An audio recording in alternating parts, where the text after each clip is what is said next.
kita berhasil memberi pengetahuan kepada komputer dengan rule yang diberikan oleh kita kepada komputer agar komputer tersebut mengerti terhadap pengetahuan.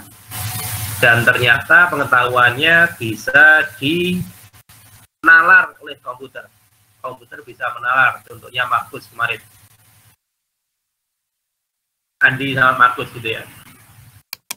Nah, setelah kita berhasil membuat komputer menalar pengetahuan, maka selanjutnya kemarin kita mencoba untuk membuat komputer itu mencari solusi dari permasalahan yang sudah kita definisikan dengan jelas.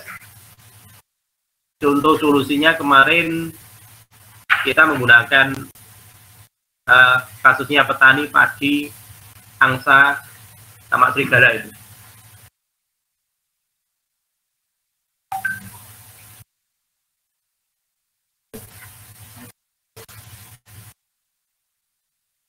Lah, dan berhasil juga, sehingga muncul permasalahannya itu terlebih dulu harus didefinisikan dengan jelas, lalu dibuat grafnya dari rule-rule yang ada. Setelah itu dirubah jadi tree, akhirnya kita bisa telusuri dengan algoritma utamanya ada dua, yaitu DFS sama DFS. Syaratnya apa? Syaratnya permasalahannya harus jelas, rule-nya untuk menyelesaikan permasalahan juga harus jelas. Nah, kemudian berkembang lagi, kemarin kita belajar tentang apa kemarin ya? Sistem pakar. Pakar dulu. Jadi kita tidak mau ada mendefinisikan dengan jelas permasalahan sampai pada tree-nya. Ternyata bisa juga kita memasukkan pengetahuan itu, tapi terpaksa juga kita dalam bentuk tree ya. Pengetahuan seseorang atau pengetahuan pakar dengan berbasis pada komputer itu bisa mencari solusi. Berarti kalau ada pengetahuan pakar, bisa juga kita masukkan ke dalam sebuah permasalahan sehingga bisa ditelusuri. Akhirnya jadi program yang namanya sistem pakar. Oke, sistem pakar bisa, berarti komputer bisa mewakili pakar di dalam menyelesaikan permasalahan. Kemudian kita berkembang lagi, bagaimana caranya agar komputer itu bisa mencari solusi optimasi tanpa memberi pengetahuan terlebih dahulu. Caranya bagaimana? Di random solusi, kemudian randomnya diarahkan, makanya muncul GE yang kemarin. Ya. Nah, sekarang kita ingin membuat komputer itu belajar. Komputernya disuruh belajar berdasarkan data, kemudian komputernya disuruh meniru pengetahuan yang ada di data itu, sehingga kita tidak perlu mendefinisikan data secara detail seperti yang ada di sistem pakar. Tetapi kita cukup memberi contoh saja. Kemudian harapannya komputernya tadi bisa untuk mencontoh atau meniru dari contoh yang sudah ada. Nah, itu preambulnya dari neural network. Nah, kenapa kok neural network? Karena dia belajar dari data. Belajar dari data, seakan-akan seperti manusia yang sedang belajar. Nah, manusia belajarnya dengan menggunakan otak. Ya, kita semua berpusat di otak ya. Ada tidak yang berpusat di hati? Perasaan ada di mana ya? Perasaan itu ada di otak atau di hati?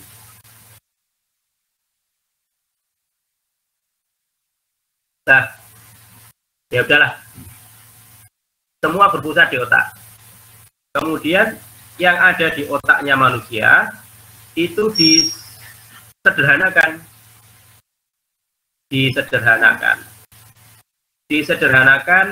prosesnya, kemudian ditiru agar komputer itu bisa melakukan hal yang sedikit mirip, ya sedikit mirip. Saya katakan sedikit karena tidak banyak yang bisa ditiru oleh otak manusia.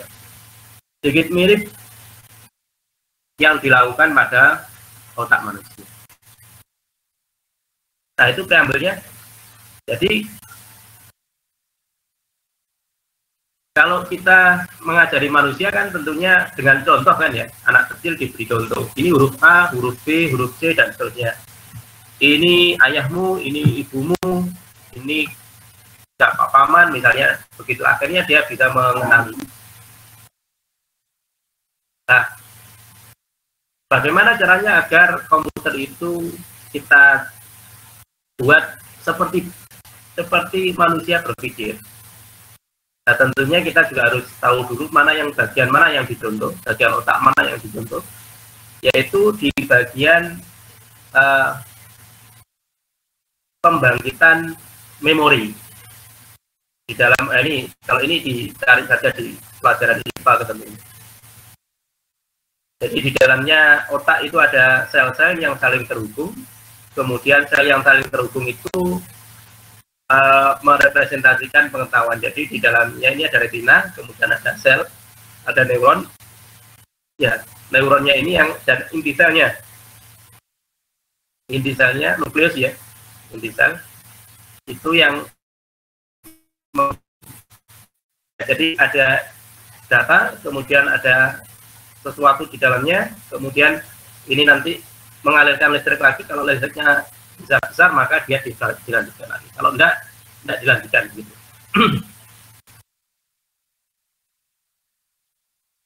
Sama dengan manusia kan dalam satu hari tadi kan ada banyak input yang didapat dari mata dan diteruskan ke otak, tapi tidak semuanya kan ada simpanan, hanya sesuatu yang menarik saja yang disimpan. Nah, mana yang menarik, mana yang tidak menarik, itu ada threshold-nya, ada batasannya. Nah, cara seperti itu bentuk yang semacam itu yang ditiru di dalam jaringan saraf tiruan.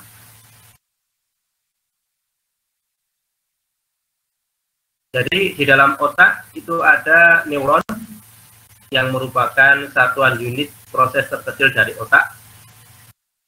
Kemudian di dalam otak ada banyak neuron, ada 10 pangkat 13, dan dihubungkan dengan dendrit namanya. Jumlahnya dendrit ada 10 pangkat 15. Fungsinya dendrit adalah menyampaikan sinyal. Nah, itu cara kerjanya yang ada di otaknya manusia. Nah, ini kira-kira gambarnya dendrit. Si dendritnya menyampaikan sinyal ke neuron berikutnya. Ini bentuknya neuron. Langsung saja kita ke sejarahnya jaringan saraf tiruan.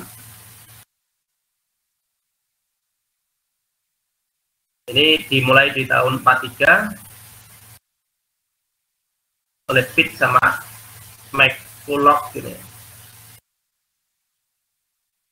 yang memodelkan dari jaringan saraf tiruan. Kemudian di hack di tahun 1945 ya, menambahkan rule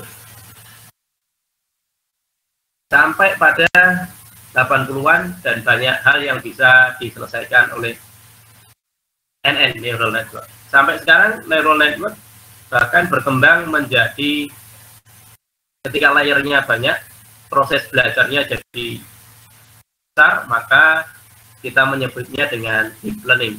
Jadi sebenarnya deep learning itu adalah neural network yang mempunyai layer banyak.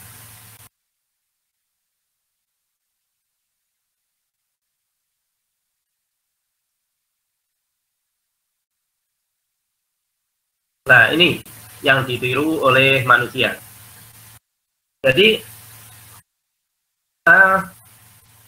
dianggap ini ada inputnya X1, X2, X3, kemudian ini dianggap neuronnya, kemudian di antara X1 sampai X yang ke M itu bukan 3 tadi ya, itu masing-masing mempunyai bobot. Bobot bahasa Inggrisnya weight, kemudian disingkat dengan W, ditambah dengan 1 bias, kemudian dijumlah, lalu ada threshold fungsi aktivasi. Kalau dia melebihi angka tertentu maka outputnya aktif, kalau tidak maka dia tidak aktif. 0,1-nya ada di sini. Ini thresholdnya. Kalau di kotak tadi mana yang diingat dan mana yang tidak diingat tadi.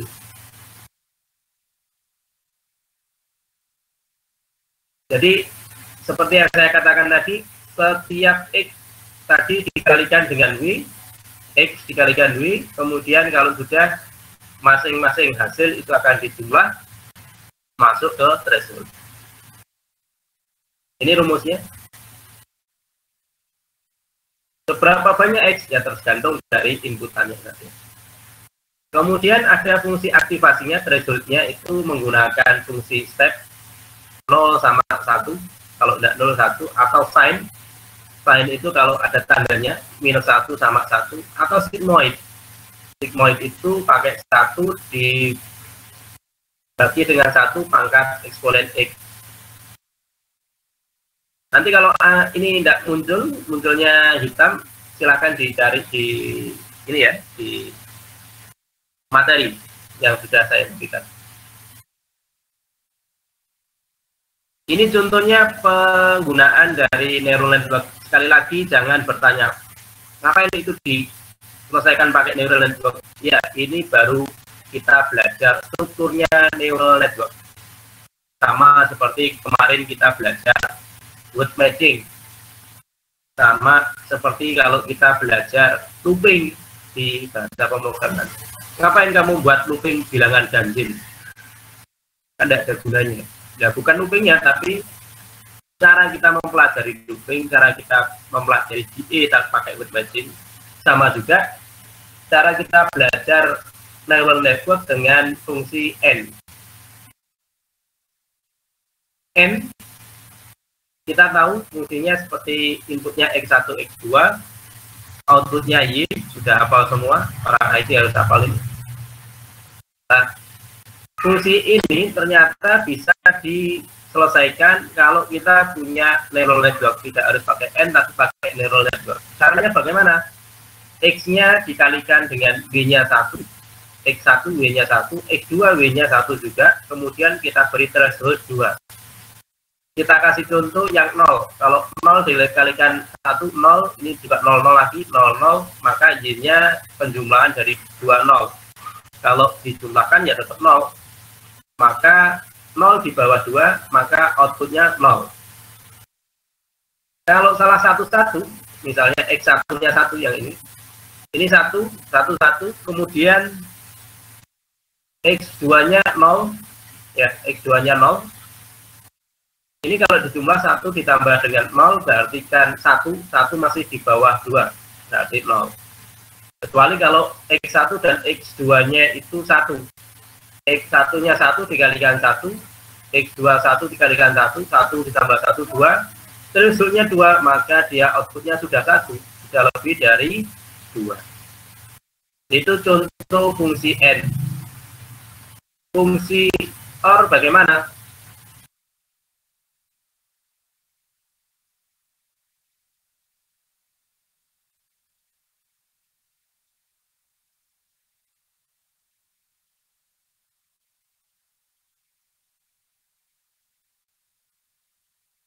Ini fungsi OR. Fungsi OR W-nya dibuat 2, thresholdnya 2, karena OR itu salah satunya 1 saja dia sudah 1. Berarti kan salah satunya 1, berarti 2, thresholdnya juga 1, kecuali kalau dia 0, 0. Nah kalau 2-2-nya 1, ya kan 4 lebih besar dari 2, thresholdnya 2, batasannya 2. Berarti di atas batasan, berarti dia outputnya sudah 1.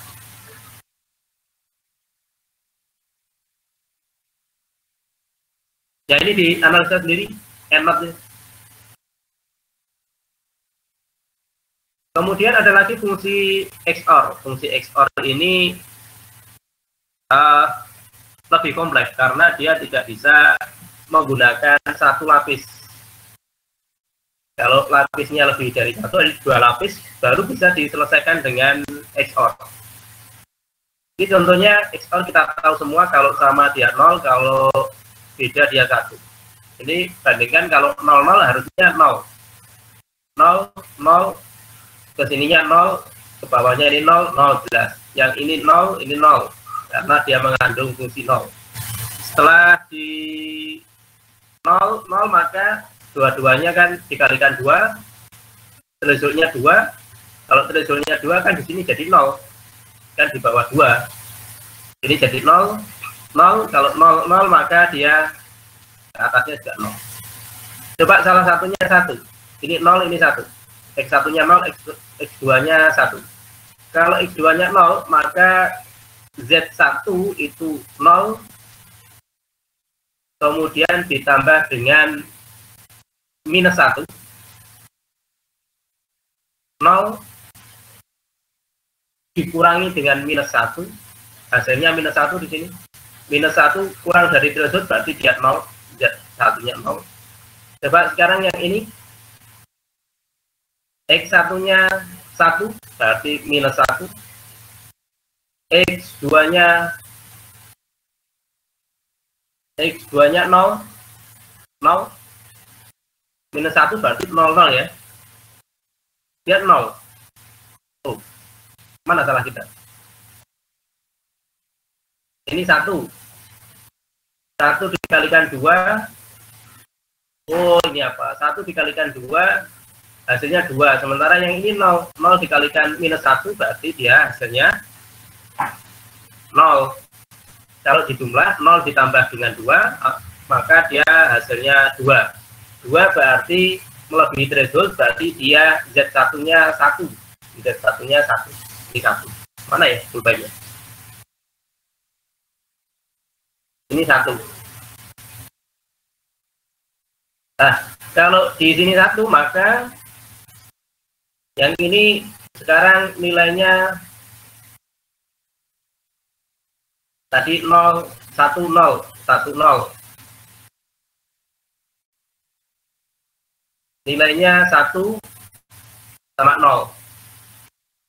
Ini di sini tadi hasilnya 1. Ini sekarang yang kedua, yang bawah.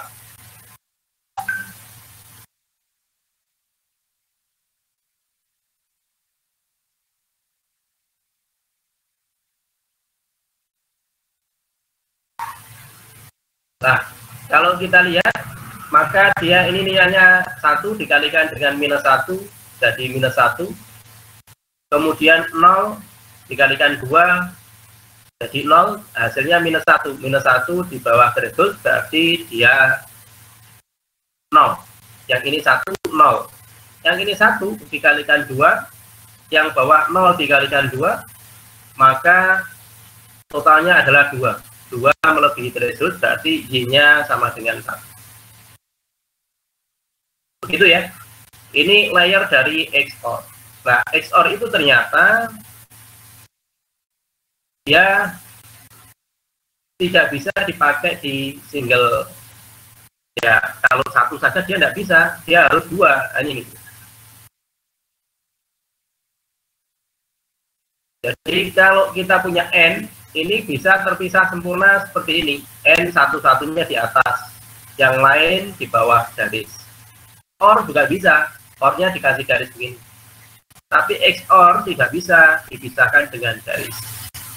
Dia harus dipisahkan dengan ruang. Dipisahkan dengan planar, dengan bidang. Kalau dia dipisahkan garis tidak bisa, bisanya dikasihkan bidang, maka dimensinya yang harus dinaikkan. Dimensinya dinaikkan. Dari dimensi 2 ke dimensi 3. Ketika dia berada di dimensi 3, maka dia sudah bisa terpisah dengan sempurna.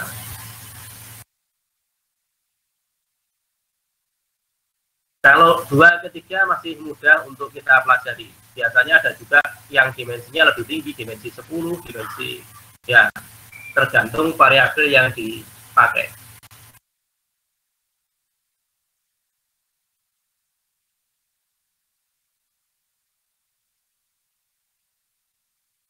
Nah, itu tadi kan and, or, sor, dan seterusnya itu kan W-nya sudah kita tentukan.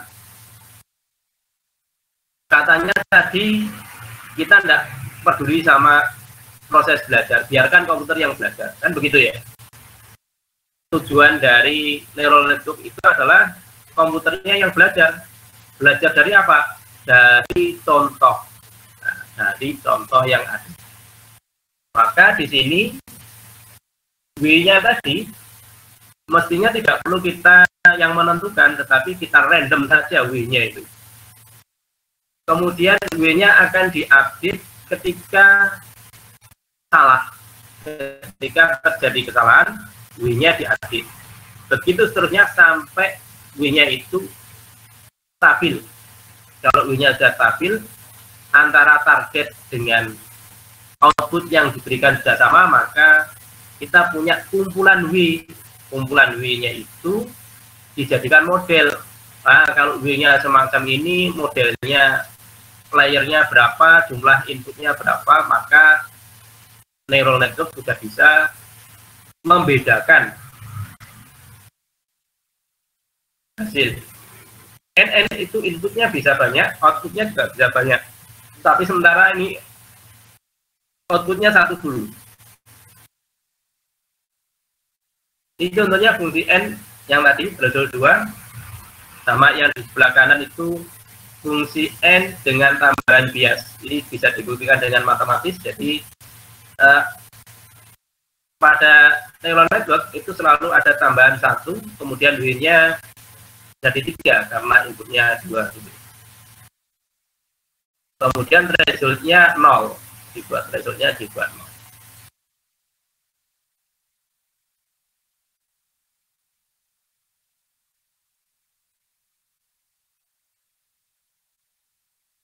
Contohnya ini update W. Ya, update W-nya dari sini ya. Tadi saya belum sempat menerangkan. Jadi target itu yang kita inginkan, kemudian output itu output hasil perhitungan dengan perkalian W-nya tadi. Jadi jika target dikurangi output itu tidak sama dengan 0, berarti masih ada error. Kalau ada error, maka perlu di-update W-nya. Cara mengupdate-nya bagaimana? W baru sama dengan W lama ditambah dengan mu dikalikan dengan I input yang ke D, I yang ke C dikalikan dengan errornya tadi berapa. Mu itu apa? Mu itu disebut dengan learning rate, kecepatan belajar. Nilainya -1 sampai 1. Bisa 0, dan seterusnya. Nah, semakin besar nanti semakin cepat, tetapi semakin besar tidak teliti, semakin tidak teliti. Jadi mu itu begitu. Ya, di tuning saja, tergantung keinginan nanti mau cepat atau mau teliti gitu ya. Nah, ini contohnya sekuennya yang sekuen inputnya adalah ini untuk N tadi ya, 00, 10 dan seterusnya. Target outputnya kan kalau 00 itu 0, 01 itu 0, 10 itu 0, kalau 11 ya 1, begitu ya. Kemudian inputnya 1, X1, 2, W-nya begitu. Kemudian kalau sudah kita random. Nah, setelah ketemu randomnya, W-nya ternyata sekian, W1, W2, W3, maka kita inputkan 1 dikalikan dengan min 0,3, ditambah dengan X1, X1-nya pertama kali 1. Oh, X1-nya 0 ini ya. 0 dikalikan dengan 0,5 ditambah dengan X2 0 dikalikan min 4, min 0,4 hasilnya ini. Kemudian threshold-nya ternyata 0. Kalau di bawah 0 maka kita isi 0 hasilnya. Kalau di atas 0 maka kita isi 1. Ini 0 berarti kan benar. Kalau 00 hasilnya 0. Kalau 01 sekarang dimasukkan lagi benar. Tapi kalau ketika dimasukkan 10 salah. Kalau salah maka W-nya kita update. Update-nya seperti apa? Seperti yang di depannya. Oke, untuk sementara itu pengenalan tentang neural network. Nah, kapan berhentinya? Berhentinya adalah kita bisa menentukan iterasinya sampai berapa kali. Atau kita melihat ketika W-nya sudah sama semua. W lama dengan W baru sudah lama semua, sudah sama semua. Maka itu waktunya kita berhenti dari perulangan.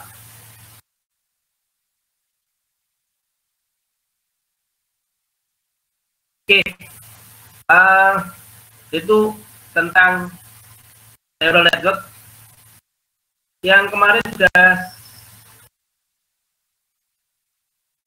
programnya gimana? Sudah jadi atau belum?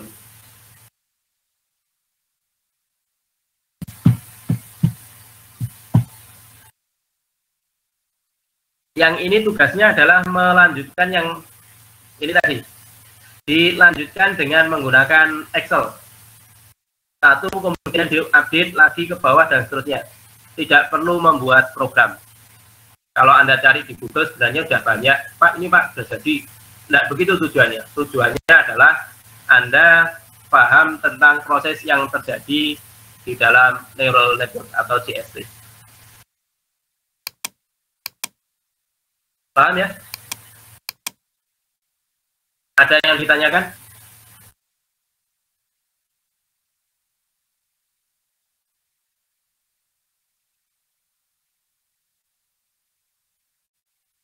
Loh, DST-nya itu X1, X2 itu apa? Misalnya, kalau di pengenalan wajah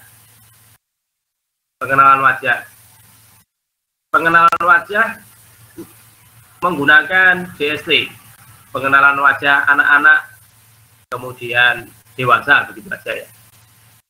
Nah, caranya bagaimana? Caranya kita harus melakukan pre-processing. Pre-processing kita buat sama, kita crop, buat foto, kita cari wajahnya. Kalau sudah ketemu wajahnya, kemudian kita buat black white. Kita harus bisa menentukan mana mata, mana hidung, mana mulut. Kalau sudah bisa menentukan, kemudian kita ukur panjangnya mata berapa, rasio dia tinggi wajah, lebar wajah berapa, jarak hidung dengan mulut berapa, lebar mulut berapa. Nah, angka-angka itu yang menjadi X1, X2, X3 sampai X yang ke N. Kemudian outputnya anak-anak.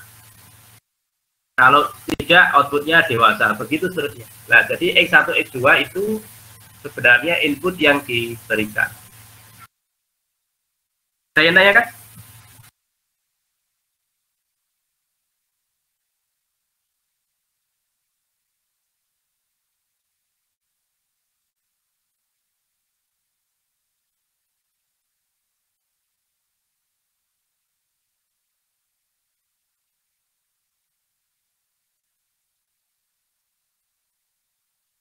Iya, betul, Rizal. Jadi yang di PPT itu kan satu. Setelah satu nanti kan harus diupdate ini. W-nya kan harus masing-masing harus diupdate. W-nya nanti diupdate. W1 berapa, W2 berapa, W3 berapa.